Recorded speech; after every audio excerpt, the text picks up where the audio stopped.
Hey, it's Papa Jowa. May papa ka na, may jowa ka pa. So, gusto na i-share sa inyo na ilang araw na lang. So, magiging daddy na si Papa Jowa. Yun, after 7 years. Magkakaroon na tayo ng baby. So, excited tsaka medyo kinakabahan kasi syempre first time. And sana maging healthy paglabas ni baby.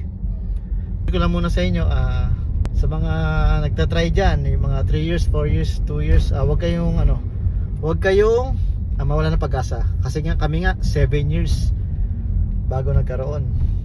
So 'di ba? Kaya pa mga 2 years, 3 years tiwala lang kay Lord, tapos keep on praying and huwag kayo masyadong mag-stress. Darating din 'yan.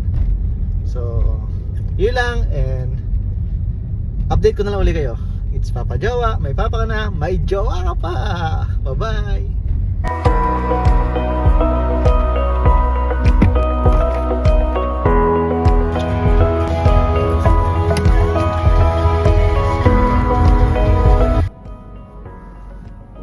Hey, it's Papa Jowa. May papa ka na, may jowa ka pa.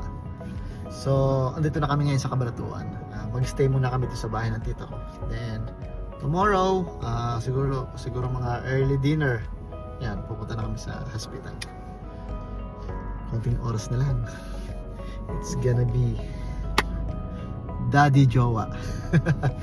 Daddy na si Papa Jowa. So, i-update ko na lang uli kayo. Yes. So, it's Papa Jowa. May papa ka na. Woo! May jowa ka pa. Bye-bye. So, continue to ng video kanina. So, andito na kami ngayon sa hospital. May kaba. Siyempre kaba tsaka may excitement. So, sana paglabas si baby healthy tsaka normal. At makauwi rin kami agad after. So, pag-pray niyo po kami. Dahil sa kay Lord kami kumakapit niyo. Tsaka sa mga panalangin niyo. This is your Papa Jowa. May papa ka na, may jowa ka pa. Inabit, daddy na si Papa Jowa. Bye-bye. Thank you guys. Keep on praying para sa amin. Bye-bye. Pagtapos ko sila ibaba sa emergency at naipark ko na yung sasakyan, pinuntahan ko naman agad sila para makita kung anong kalagayan nila. Pagdating ko nga, inaasikaso mo na agad siya. Medyo nahirapan pa hanapin si baby niyan para sa heartbeat niya. Nakasiksik pa kasi siya. Pero nakita din naman siya. Medyo kinabahan ako dyan ha. Ilang sandali lang dumating na yung nurse na mag-aasikaso sa amin papuntang room. At ayan na nga, papunta na kami sa room na lahat kami syempre nakalalay, lalo na yung tita ko niyan. Salamat tita ne at kay Ate Husna. After na makarating sa room, boba na ako para iakyat mga gamit namin. So okay na nga ako ng elevator buti na lang walang bayad. Kung may bayad yan, aray ko talaga. Oras na lang.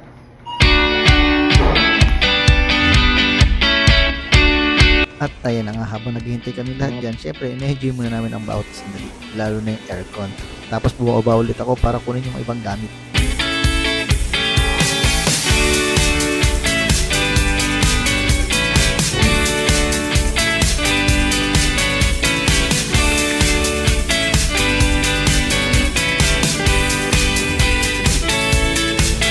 At syempre pagbalik ko, may nurse na agad kumukuha ng baby niya. Kaya saludo din ako sa mga nurse na yan. Iba ang sakripisyo nyo. Syempre habang wala pa masyadong kaganapan, humiga muna ako sa back-camping bed. Para kahit sandali makapagpahinga ako. Tapos may dumating uli na nurse, tapos naiihi na siya. With alalay talaga. Salamat sa aming kasama, Ate Husna and Tita Tot. Aba, hindi pumayag na hindi siya maganda.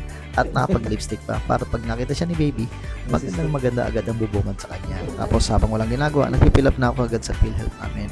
Ilang sandali nga dumating na agad si nurse, tapos papunta na kami nga sa OB center. Kabado pero excited na kami yan, as in kaming lahat. Ready? Kaya nung nasa malapit na kami, sinabi ko sa kanya, ready ka na?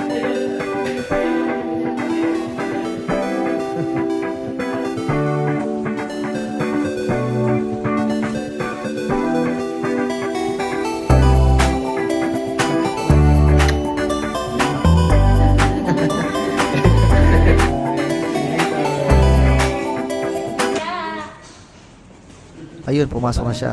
Next labas niya, kasama na si baby namin. Salamat nga pala sa mga supporting team namin. Say hi naman dyan. Ayan, mga support team. Ilang minuto na ang lumipas. Sobrang kaba na ako niyan. Hindi ko na alam gagawin ko. Hindi ko na alam anong posisyon gagawin ko sa pagkakaupo ko eh.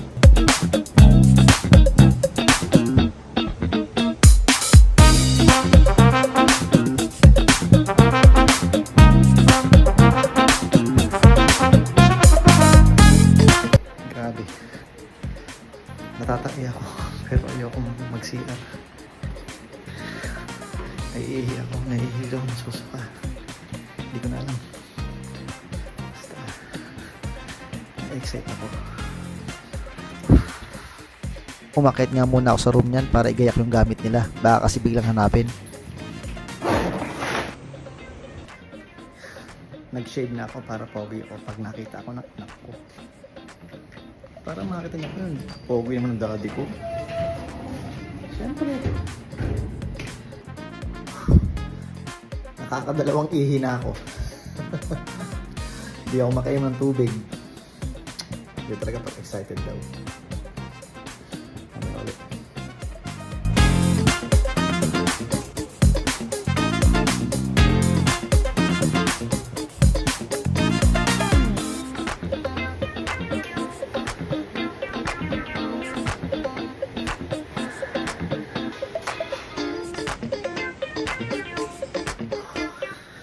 Grabe, alas 2 na. Pinasok namin siya doon sa OB complex, 11:30.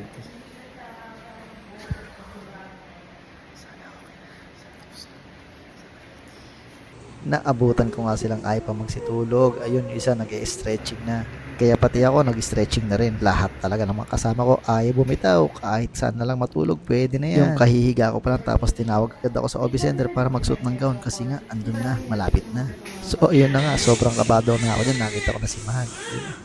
Hindi ko lang gagawin dyan. Maluha-luha ako kasi narinig ko talaga yung iyak ni baby. Sobrang nakakatuwa, nakakawala ng pagod. Grabe.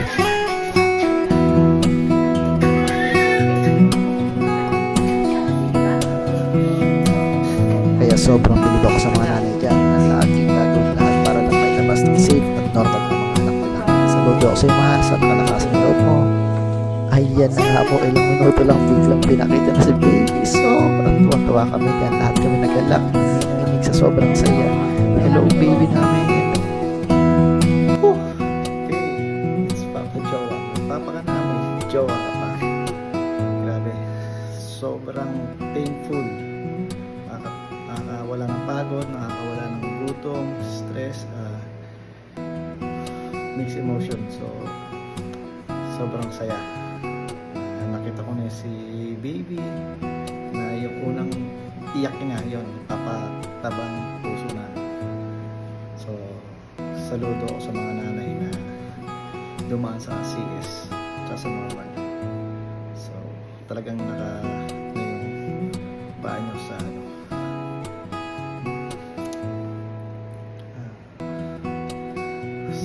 nakaraos din. So, hinihintay na lang si baby at si mami Roma niya na si Mahal na sa recovery.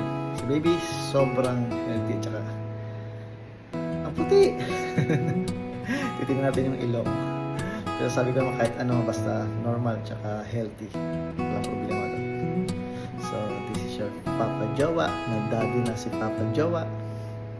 Bye-bye, it's Papa Jowa. May papa ka na, may Jowa ko pa at daddy pa.